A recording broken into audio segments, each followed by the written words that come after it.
I made $2,000 today trading breakouts, and I was trading gold today. And guys, I'm going to show you this glorious trade that I took. It was a very, very beautiful setup. For many of you who are probably not understanding how to trade breakouts, I'm going to share with you how I done it today. So if you look on a 1 hour time frame, technically we are in a temporary sell. Okay, so it was temporarily selling, and I really wanted to stick with sales with this one, even though we were in a big overall buy.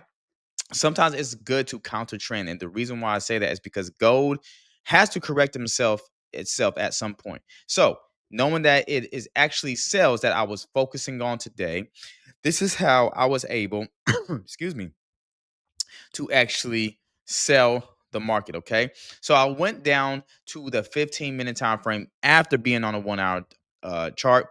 And I realized that gold had actually broke this resistance level. Now, at first, I was looking at buying, right? I'm not going to lie.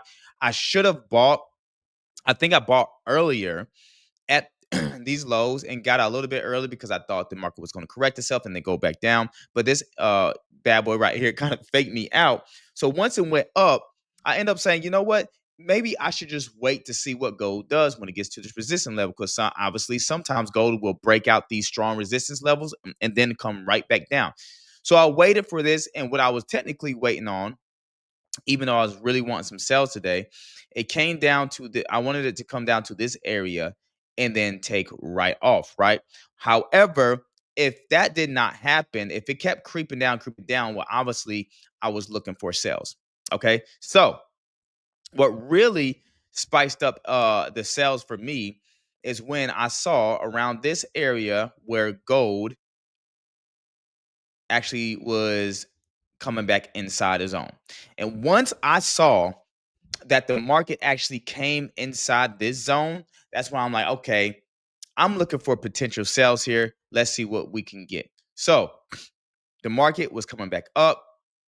And after the market retested this zone again, this is when I actually made a decision where I'm like, okay, if it breaks this low right here, actually, excuse me, if it breaks this low right here, then I believe we are in the sales.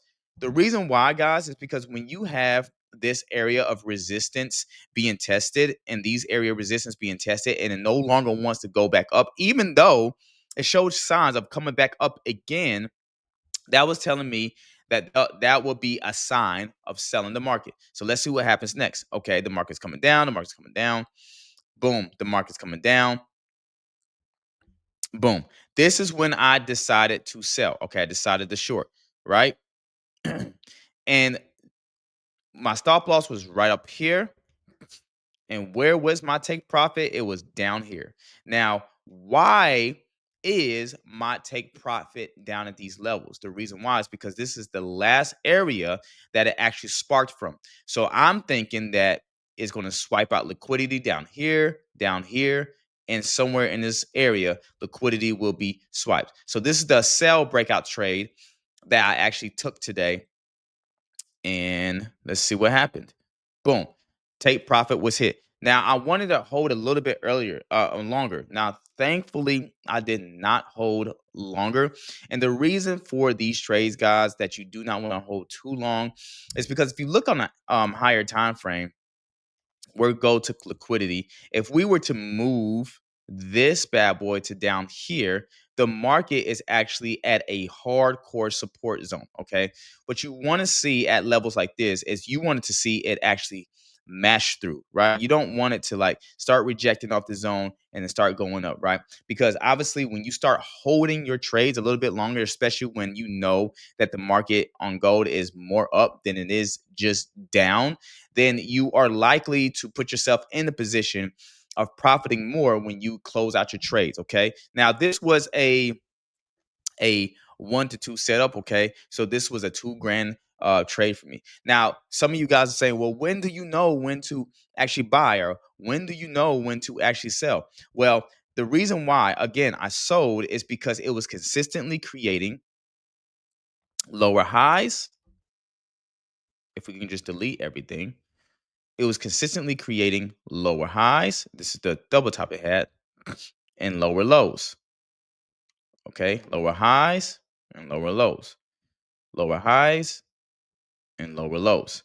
So if the market is creating for me a trend of wave of consistently going downstairs, then this is telling me that the market somehow, at least temporarily, wants to stay in the sell zone. Okay, so this is the reason why I marked up these levels right here.